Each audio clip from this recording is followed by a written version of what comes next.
તો રાજ્યમાં ઠંડીનો ચમકારો યથાવત આગામી દિવસોમાં હજુ કડકડતી ઠંડી પડવાની આગાહી કરવામાં આવી છે।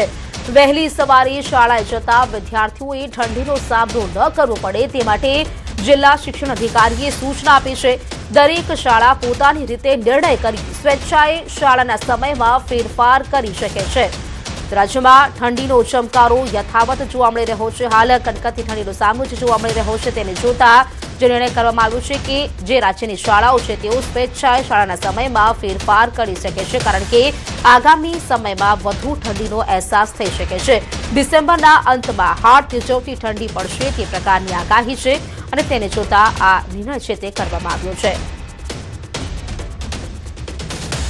તો આ વિશે વધુ જાણકારી સાથે સંવાદદાતા પ્રણવ જોડાઈ ગયા છે। પ્રણવ, જે રીતે વાત કરીએ અત્યારે ઠંડી પડી રહી છે, પરંતુ આગામી સમયમાં હજુ પણ ઠંડી વધુ પડી શકે તેવી આગાહી કરવામાં આવી છે અને સાથે જે સૂચના પણ આપવામાં આવી છે કે દરેક શાળા પોતાની રીતે સ્વૈચ્છિક રીતે સમયમાં ફેરફાર કરી શકે છે।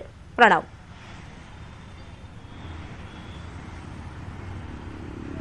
આ ચોક્કસ જે રીતે ગુજરાતની વાત કરીએ તો ગુજરાતની અંદર જે ઠંડી છે તેનો ચમકારો જોવા મળી રહ્યો છે। વહેલી સવારથી જ જે વેધર છે તેમાં ઠંડીનું પ્રમાણ વધુ જોવા મળી રહ્યું છે, જેથી લોકો જે વાહન ચાલકો છે, સ્કૂલના બાળકો છે, ઓફિસ આવતા તમામ જે લોકો છે એ તમામ લોકોને હાલ ક્યાંક સ્વેટરનો સહારો લેવો પડી રહ્યો છે। પરંતુ સાથે એ પણ મહત્વપૂર્ણ છે કે જે રીતે ઉત્તર ભારતીય હિમ તરફથી જે ઠંડા પવનો આવતા હોય છે તેની હજુ ગતિ નહિવત જોવા મળી રહી છે, હજુ તેનું પ્રમાણ વધુ નથી। એટલે અત્યારે જે ઠંડી પડી રહી છે તે ઠંડી આંશિક રીતે એ ઠંડી છે, પરંતુ હજુ કડકડતી ઠંડી પડવાની શક્યતાઓ નહિવત જોવા મળી રહી છે। વેધર વિભાગના જે એક્સપર્ટો છે તે પણ કહી રહ્યા છે કે આવનારા દિવસમાં ઠંડીનું પ્રમાણ વધુ વધશે। તો સાથે જ જે ઉત્તર ભારતના જે વિસ્તારો છે, દિલ્હી છે, હરિયાણા છે, એ તમામ વિસ્તારમાં જે રીતે ધુમ્મસ અને ઝાકળનું પ્રમાણ વધી રહ્યું છે તેના કારણે જે ઠંડીનો ચમકારો જે આ ડિસેમ્બરના મધ્યમાં હોવો જોઈએ તે પ્રકારનો હજુ પણ નથી। હાલ આંશિક ઠંડી છે, ગુલાબી ઠંડીનો અહેસાસ અમદાવાદીઓ સહિત રાજ્યના અનેક જે વિસ્તારો છે તે કરી રહ્યા છે, પરંતુ હજુ પણ વધુ ઠંડીનું અનુમાન છે તે વેધર વિભાગના એક્સપર્ટો અહીં લગાડી રહ્યા છે।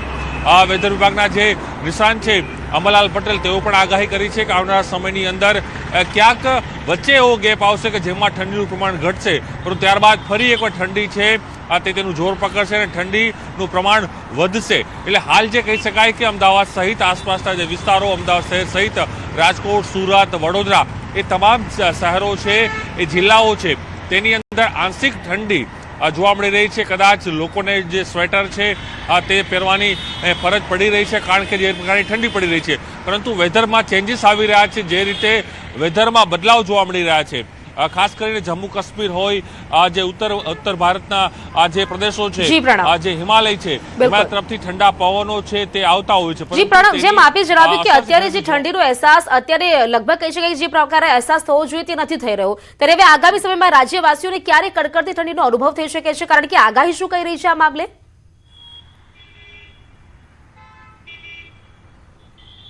ચોક્કસ હાલ જે કહી શકું કે જે રીતે જે આગાહી છે, વેધરના એક્સપર્ટો જે આગાહી આપી રહ્યા છે, વેધર વિભાગ પણ અનુમાન લગાડી રહ્યું છે કે આવનારા ડિસેમ્બરના અંત સુધીમાં જે ઠંડીનું પ્રમાણ છે તે વધશે, કારણ કે જે ઉત્તર ભારતીય તરફથી જે પવનો આવતા હોય છે, પૂર્વ તરફથીના જે પવનો આવતા હોય છે તેની જે દિશા છે તેમાં બદલાવ થયો છે અને સાથે જ તેના જ કારણે હાલ જે ઠંડી છે ઓછી પડી રહી છે, પરંતુ આવનારા જે ડિસેમ્બરના અંત સુધીમાં એ ઠંડીનો ચમકારો, કડકડતી જે કહી શકાય ઠંડી, એટલે જે હાડ ધ્રુજાવતી ઠંડી જે છે એ ડિસેમ્બરના અંત સુધીમાં ગુજરાતના અનેક ભાગોમાં જોવા મળશે। નલિયાનું તાપમાન પણ જે ઠંડીનો પારો સૌથી વધુ હાઈએસ્ટ જશે, તે રીતે અમદાવાદ છે, ગાંધીનગર છે, બીજા અન્ય જે મહાનગરો છે, અન્ય જિલ્લા વિસ્તારો છે, તેમાં પણ ઠંડી છે એ ચોક્કસપણે ડિસેમ્બરના અંત સુધીમાં તે વધુ થશે તે પ્રકારનું અનુમાન છે લગાડવામાં આવી રહ્યું છે। બિલકુલ પ્રણવ, આભાર આપનું જાણકારી આપવા માટે। અમરલાલ પટેલે આખા વર્ષની આગાહી કરી છે।